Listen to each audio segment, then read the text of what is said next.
All is still sports this morning, where the show continues right about now. Austin? It's a newspaper review. So much going down in Nigeria. A lot of talks about the Super Eagles and how they're getting ready for that September 6th encounter with Tanzania in Dar es Salaam. We're being joined now by sports editor George Alu. Very good friend to George. Good to have you on the show. Okay, I didn't rub it in today, guys. I just gave him a handshake. George, looking at the dailies, which of the stories got you talking? Well, the Super Eagles, we're looking ahead of the Dar battle because it will be the baptism of fire for the new Eagles manager, Sunday Olise, who is eager to prove his mettle. So I think that is the big story, the preparation ahead of that games. Well, yesterday the talk was no friendlies for the Eagles, but it seems the complete sports today they're saying there's likely to be a friendly game with Togo for Uyo before that game. How important No, September 8th. Yes, September 8th, but that has not after the game. That has not actually been confirmed. So wow. If you look at the NFL, for instance, they are yet to really come out to say that we are going to play this particular country, but they know that a friendly is on the card. So, but it could be Togo, like Complete Sports is making us know today.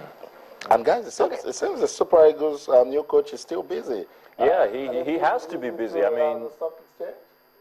We're ringing the bell. Exactly. You know that Nigerian football actually needs corporate support because that has not been coming in droves. But kudos must go to a company like Globacon that has been the headline sponsor of some of our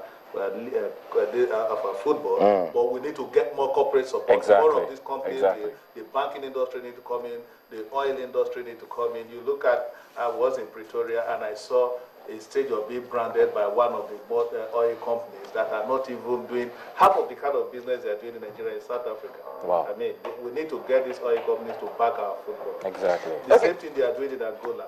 Why wouldn't they come out forcefully and back Nigerian football? Okay, another one you have on a Sport Day, that's the next paper on review. And of course, you have an Eaglets against World Cup foes today. So golden Eaglets, I mean, you will actually say they're really golden because we check the 4 times they won the title. Of course, today we'll definitely know the opponents, and that actually aid them to, to see how they can get out of their group. What's your opinion about this? Well, the important thing is that we need to prepare this team. The coach of the side, Emmanuel Amunike, said yesterday that he fears no foe, that whichever countries that come their way, they will be ready for it. If you look at the friendlies they played so far, it's been fantastic. But my worry is this: it's a different ball game for you to play friendlies and do well, and it's a different thing when the Chiefs are down in the competition. If you look at the Flying Eagles, before they went to New Zealand, I mean, they were fantastic, beating everybody.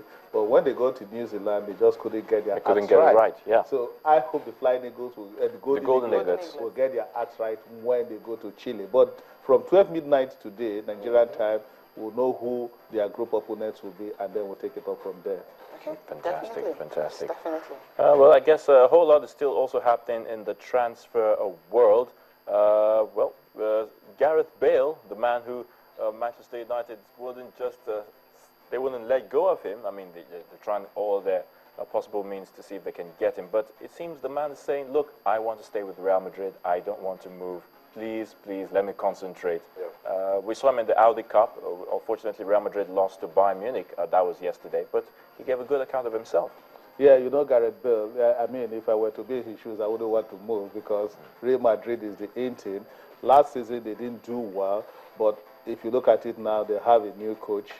And the man is saying he's going to get it right. They're going to give Barcelona a lot of challenge this season because last season, I mean, things didn't go their way.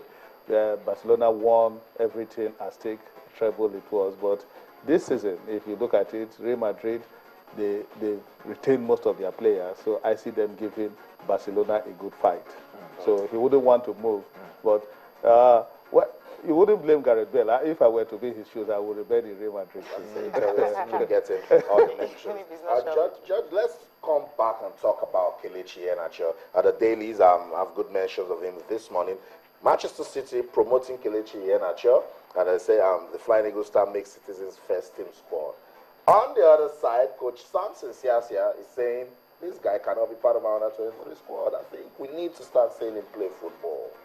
Yeah, we need to start seeing him play football, Kelechi Iheanacho. But if you ask me, how well was he? How well did he perform for Nigeria in New Zealand? I mean, coming into that team was a big minus for the team because he didn't blend with the team and all that. And to me, Kelechi Iheanacho, if I were to be in his shoes, I wouldn't be in a hurry to move to Man City because the main team. I would prefer to go on loan and get more playing time. Exactly. Because would he be able to break into the Man City team? There's a lot of challenge. And if he does, Well, he has already been We promoted believe by he the has the top potential to management. break in. Yeah, but, he has the you know, potential to break in, but if I were to be his managers, I would prefer he starts playing regularly in a smaller team so that from there he can move up. If you look at Chelsea, for instance, Victor Moses and Mikel, you can see that our coach is already advising them to go on loan. Because if they go on loan, they will go more playing time. But if they remain in Chelsea, I don't know whether they will play regularly. This is the challenge. Now, Siasa is ruling him out. He doesn't want him to be part of the team. Well, do you think this is the right thing for him to do? I don't think it's the right thing anyway. I think he has got everything to actually play in the under-23 team. We need him. The reason why he did not do very well in New Zealand was because he was not part of the team during the training tour in Germany. He didn't blend very well into that team. That was the problem Iheanacho had. If we were to be, I would suggest that Samson Siasa, because this guy has got the potential, Iheanacho, so he should be part of our team, take him into the under-23 team. I don't think Iheanacho will be lost when he gets into our under-23 team. Okay. Interesting. We'll definitely will be seeing how it all pans out for the likes of Kelechi Iheanacho and, of course, some of our other youngsters who are trying to do well in the major leagues across Europe. Oh, well, guys, I don't think there's any more we have to trash out. Okay. We just have to end it there because we really want to talk about a whole lot of things. Well, George Olu, well, thank you so much for spending time with us this morning. It's my pleasure. You guys are doing great. thank you so much. Thank you. All right, let's move on now. We'll take another break, and of course, when we return, it will be time to talk on our preparations for the All Africa Games coming up in Congo. That's about volleyball. But before we do that, Austin, do we have anything that we want to talk about again? I think before we go on that break, let's Talking about the Golden Eaglets? talk about the Golden Eaglets because it's very important. The draw. All right. You heard Judge rightly said that tonight they will know their opponents. And Cecilia, the Golden Eaglets, at that level, they've shown that they are world champions, defending champions. They can't take away anything that comes their way tonight. That's definitely what we're hoping at. If you check the way the whole competition has started, in China in 1985, Nigeria won it. Japan, 1993, of course, it was all about Nigeria. South Korea, 2007, all about Nigeria. Of course, 2013 in Qatar, it was all about Nigeria. So it seems whenever Everything Nigeria... happened in Asia. Thank you. That's my point. It seems whenever a Asia is tournament the is being hunting ground. hosted in Asia, Nigeria gets, to win the trophy. Right now, we're looking at Chile. And check when we're in Ecuador, we didn't.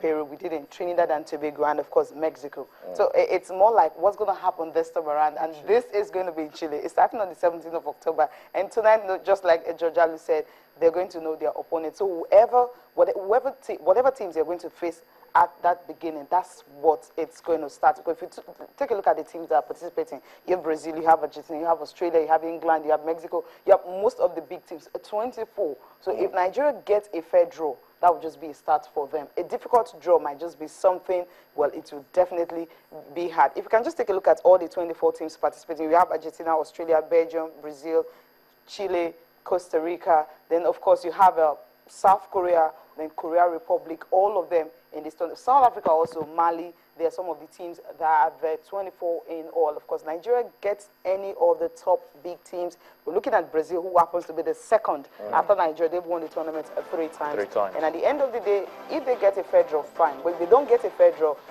for instance, you're having England, France, We have a and representative Brazil, all of apart them. from the Golden Eaglets. So Because you have Mali, Guinea. you have South Africa, you have, of course, These guys too can just pose a surprise. You never know.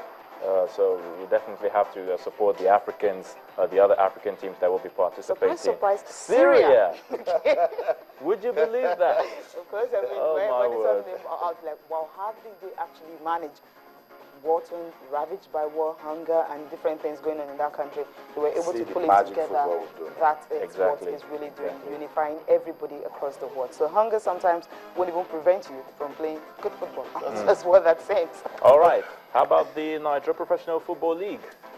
Well, Massive. a whole lot of action happened in the course of the fixtures, the midweek fixtures. We talked about it yesterday. Of course, we expected some interesting results to come out of it, and I think we have some of them already. That's battle at the Nest of Champions. What's his name again? Brown. 10 said Aqua United chances of taking all 3 points at the Nest of Champions. Aimba picking a point away again. Good one for the People's Elephant to ensure that they stay on top of the table. Aimba 2, Aqua United 2. Warri Wolves, they are on fire. They crushed Ifa Enuba 3-0. Nasarawa United defeated Economy Warriors 4-2. Abia Warriors defeated Giwa 2-0. We spoke about this game extensively, and it's about time for Baba Ganaro and his Caterpillars team to show some champions, play, and they did. Defeated Atlant 2 goals to 1. 3SC. The Wow. good news continues for them, Genga Ogumbate and this team. Let's see, a lot of people say they have what it takes to finish in the top 4.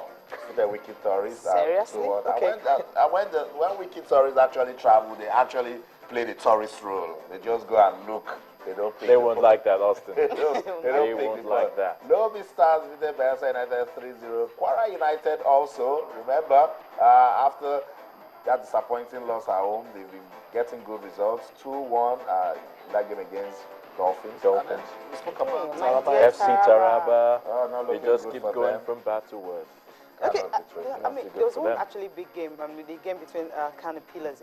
Caterpillars were playing at home, and they were expecting to actually meet the 200 games unbeaten run at home. They were able to actually make it because all they needed to do was just to ensure that they stay at the top division, in the sense that if you check what I've been happening to Caterpillars lately, I mean, changing of coaches and all that, not being too good, because 7th in the log right now, but being able to maintain that position, of course, 200 games at home unbeaten, I think that's really a major feat for them. Okay, looking at the top 4 now, you have Aimba drawing their way to the top, because the last time it was a draw, and of course it's also another draw. You talked about Aloy Brown, who actually gave them that. He was making a debut actually in that particular game, and he was able to give them that crucial goal to ensure that they stay top. We'll see what Sunshines will going to do today, because they will be playing today.